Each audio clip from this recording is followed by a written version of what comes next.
ممانعت جیسے گردن وغیرہ کی مسا وسا یہ جائز نہیں ہے، یہ نبی سے ثابت نہیں ہے۔ ربانی صاحب آپ کی دعوت و تبلیغ کے ذریعے سے کتنے ہی نامی مسلمان سچے مسلمان بنے ہیں، میں آپ سے درخواست کرتا ہوں کہ میرے ابو کو اور کتاب اور سنت پر چلنے کی اللہ تعالیٰ سے دعا کی۔ اللہ تعالیٰ ہم سب کے والدین جو انتقال کر گئے ہیں اللہ ان کے اوپر رحم فرمائے، ان کی مغفرت فرمائے، اور جو زندہ ہیں اللہ تعالیٰ ان کو جو ہے موت آخری لمحے تک صراط مستقیم پہ چلنے کی توفیق عطا فرمائیں اور انہیں ہدایت عطا فرمائیں۔ جزاک اللہ خیر۔ تبلیغی جماعت کی شرعی حیثیت قرآن حدیث کی روشنی میں کیا ہے؟ وہ بھی نماز کی دعوت دیتے ہیں۔ ابھی شیخ نے بتلایا کوئی شرعی وری حیثیت نہیں ہے، بلکہ نماز کے لیے جماعت بنانا جیسا کہ شیخ نے فرمایا کہ یہ گمراہی ہے، تو یہ نماز ہی بیچارے اولاً سب سے مین چیز توحید ہے، دعوت اللہ توحید ہے۔ توحید ہی جب آدمی کے پاس نہ ہو تو جو خود گمراہ ہو کرا رہبری کرت تو دوسروں کی کیا رہنمائی کرے گا؟ اس لیے ایسے لوگوں کو جو گمراہ ہیں دعوت دینے کا حق نہیں پہنچتا، جو دعوت اللہ نہ کریں انہیں دعوت دینے کا حق نہیں پہنچتا ہے۔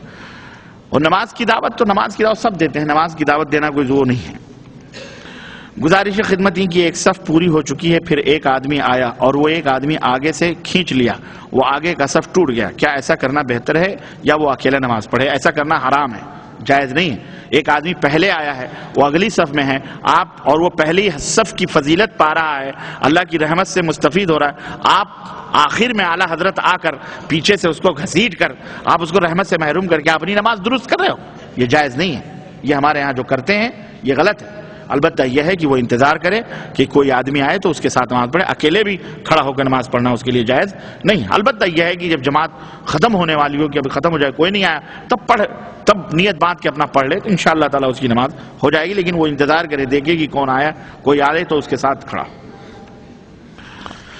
خوشبو کے لیے اسپرے استعمال کرنا کیسا ہے جبکہ ہر اسپرے میں الکوہل استعمال اصل میں الکوہل کی جو شکل ہے وہ تبدیل ہو گئی، خلاص وہ اس کا حکم کوئی حرج نہیں ہے، اس میں الکوہل خوشبو ہو گیا، اس میں حرج نہیں ہے، وہ آپ استعمال کر سکتے ہیں۔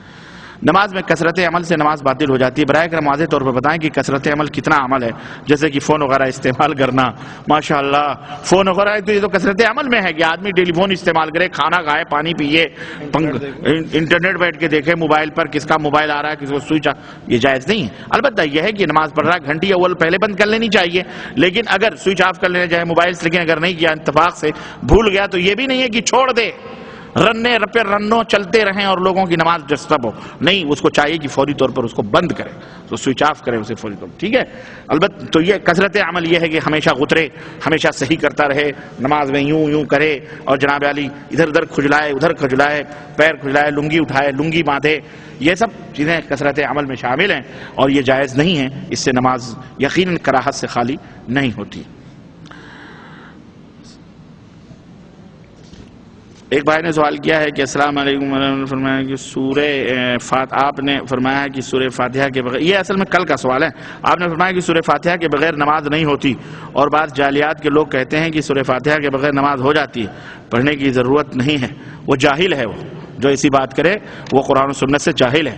سورہ فاتحہ کے بغیر نماز نہیں ہوتی، یہ اللہ کے نبی کا حکم ہے، لا صلاۃ لمن لم یقرأ بفاتحۃ الکتاب، اللہ کے نبی نے فرمایا اس کی نماز ہی نہیں ہوتی جو سورہ فاتحہ نہ پڑھے، تو جاہلیات میں رہنے کا اس کو حق نہیں ہے جو ایسی اس قسم کی دعوت دیتا ہے، اگر وہ داعی ہے تو اس کو چاہیے کہ وہ بچے اس سے۔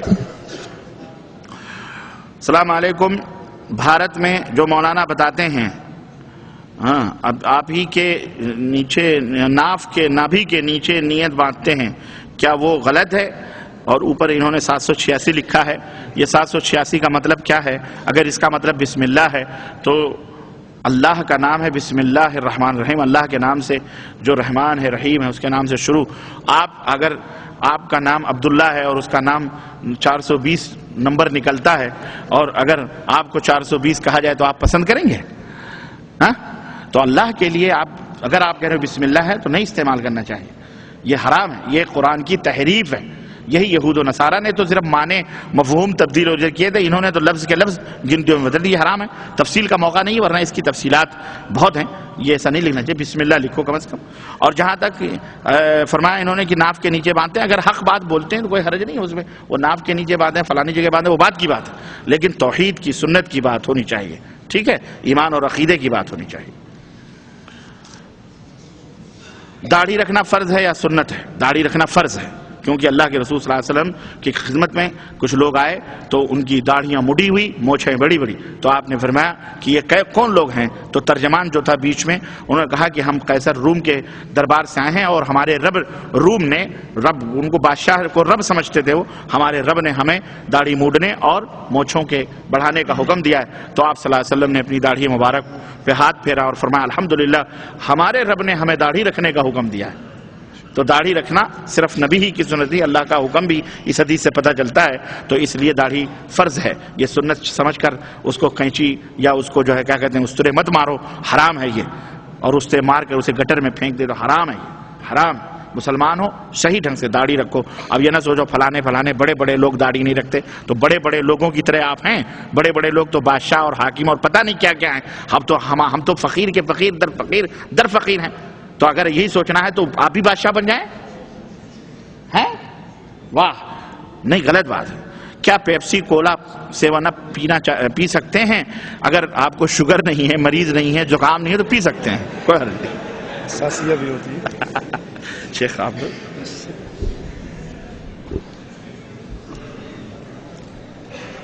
جو بندہ ساری زندگی ایک نیکر میں رہا ہو 10 منٹ ہے جلدی اور ایک نماز نہ پڑھی ہو، کیا ولی اللہ ہو سکتا ہے؟ مثلا بلے شاہ، کام والی سرکار، بابا پیر شاہ۔ جو بندہ ساری عمر ایک نکر میں رہا، کچھے میں رہا اور اس نے نماز بھی نہیں پڑھی، وہ ولی ہے، لیکن اللہ کا نہیں، شیطان کا۔ وہ ولی ضرور ہے لیکن شیطان کا ولی ہے، جس کے بارے میں ہمارے ہاں کہا جاتا ہے، انڈیا پاکستان کی سڑکوں پہ چلتے ہیں نا سب کچھ اتار کے، تو کہتے ہیں انہوں نے کچھ نہیں کہنا ہے، پہنچی ہیں سرکاراں نے، واقعی پہنچے میں ایک دھکے کی ضرورت ہے، پہنچ جائیں گے۔ دوسری بات بڑی عجیب ہے، یہاں ایک سوال اس کا بھی آیا ہے کہ ٹوپی، آج کل اپنے آپ کو اہل حدیث کہنے والے بغیر ٹوپی کے نماز میں کھڑے ہوتے ہیں، کیا ٹوپی نماز کی زینت نہیں ہے؟ اب اندازہ کرو کتنی عقل ان کی، جی کتنی عقل ان کی ماری ہوئی ہے۔ اگر کوئی سر ننگا کر کے نماز پڑھے تو کہتے ہیں بہت گستاخ ہے، اس کا سر ننگا ہے، توہین کر رہا ہے، اور جو سب کچھ ننگا کر کھڑا ہو جائے کہتے ہیں پہنچی ہیں سرکاراں نے۔ جس نے صرف منڈی اپنی ٹنڈ ننگی کی وہ گستاخ، اور جس نے ہر چیز ننگی کر دی کہا یہ پہنچی ہوئی سرکار، یہ بڑا اولیاء اللہ میں سے ہے۔ تو یہ شیطان کے ولی تھے، یہ اللہ کے ولی نہیں تھے۔ اللہ کے ولی کا لباس رسول اللہ صلی اللہ علیہ وسلم نے بیان فرمایا، وہ اپنا سطر ڈھانپ کے رکھتے تھے، ان کا دل مسجدوں سے لگا رہتا تھا۔ میرے ماموں دیوبندی علماء میں سے ہیں، وہ کہتے ہیں نبی کے وسیلے سے دعا کرنی چاہیے، قبول ہوتی ہے، کیا یہ صحیح ہے؟ صحیح بخاری کے اندر حدیث میں آتا ہے، عمر بن خطاب رضی اللہ عنہ کے دور کے اندر، عمر بن خطاب رضی اللہ عنہ کے دور کے اندر قحط ہوا، تو وہ نبی کے چچا کو لے کر آئے اور کہا اللہ جب تک نبی زندہ رہے وہ ہمارے لیے دعا کرتے تھے، اب وہ فوت ہو گئے، آپ کے پاس آئے، آگے اب یہ ان کا چچا ہے، یہ دعا کرتے ہیں ان کی قبول فرما کر ہمیں بارش عطا فرما دے۔ تو شخصی وسیلے دینا نہ قرآن میں اس کی تعلیم ہے نہ نبی کی حدیث میں اس کی تعلیم ہے۔ اللہ کے اسماء و صفات کا واسطہ دیجئے، اپنے نیک عملوں کا واسطہ دیجئے، کسی نیک اللہ کے ولی سے دعا کروائیے، یہ جو ہے واسطہ پنجتن پاک کا، واسطہ صدقہ حسین حسن کا، یہ تمام چیزیں اسلام کے اندر ناجائز ہیں، حرام ہیں یہ طریقہ۔ اور اگر کسی کے پاس جایا جائے اور اس سے کہا جائے کہ آپ ہی ہمارے لیے، ہماری سنتا نہیں ہے اور آپ کی موڑتا نہیں، سیم یہی عقیدہ ابو جہل کا تھا، ما نعبدهم الا ليقربونا الى الله زلفى، ہماری آپ کے آگے آپ کی اس کے آگے، ہماری سنتا نہیں ہے آپ کی موڑتا نہیں ہے۔ تو یہی عقیدہ مشرکین مکہ کا تھا اور یہی عقیدہ آج کے مشرک کا ہے۔ دعوت کا صحیح طریقہ کون سا ہے؟ دعوت کا صحیح طریقہ یہ ہے کہ دعوت کی بنیاد لا الہ الا اللہ رکھی جائے، اللہ کی توحید کی طرف سب سے پہلے بلایا جائے، یہی دعوت کا صحیح ترین طریقہ ہے۔ جمعے سے قبل اور جمعے کے بعد سنت کی کتنی رکعتیں ہیں؟ جب جمعہ پڑھنے کے لیے آئے، اگر امام کھڑا ہو گیا ہے تو آپ 2 رکعت پڑھ کے تحیۃ المسجد بیٹھ جائیے، اور اگر کھڑا نہیں ہوا اور آپ وقت ہے جتنا بھی نفل پڑھنا چاہیں پڑھ لیجئے۔ جمعے کے بعد اگر مسجد میں پڑھیں تو 4 رکھتے ہیں، گھر جا کے پڑھیں تو 2 رکھتے ہیں۔ ہمارے ہاں کیا ہوتا ہے، ہم جمعہ بھی پڑھتے ہیں اور احتیاطاً ظہر بھی پڑھ لیتے ہیں، اے ہو گئی اے نہ ہوئی تو او تے رڑے تے پئی ہے نا، دونوں میں سے کوئی تو قبول ہوگی، ایک وقت میں ایک ہی نماز فرض ہوئی ہے وہی قبول ہوگی۔ اس یہودیہ عورت کا قصہ بتایا جس نے گوشت میں زہر ملا کر اللہ کے نبی کو پیش کیا تھا۔ آپ کو تو خود پتا ہے صلی اللہ علیہ وسلم کہ اس نے پیش کیا تھا، اور اللہ کے نبی صلی اللہ علیہ وسلم نے حضرت عائشہ سے کہا تھا کہ وہ جو خیبر میں نے زہریلا کھانا کھایا تھا وہ میری رگوں کو کاٹ رہا ہے۔ یہ یہودیوں کی دشمنی تھی اسلام سے اور ہمارے نبی علیہ الصلوۃ والسلام سے۔ کیا عورت اور مرد کی نماز میں فرق ہے؟ عورت اور مرد کی نماز ایک ہے، صلو کما رأیتمونی اصلی، یہی عائشہ کو حکم تھا رضی اللہ تعالی عنہا، اور یہی صدیق اکبر کو حکم تھا۔ ہاں ان کے پردے میں فرق ہے، عورت کا سر ننگا نہیں ہوگا، لیکن مرد کا سر ننگا بھی ہو جا تو نماز ہو جاتی ہے۔ اللہ کے نبی نے فرمایا جس کے کندھے ننگے ہیں اس کی نماز نہیں۔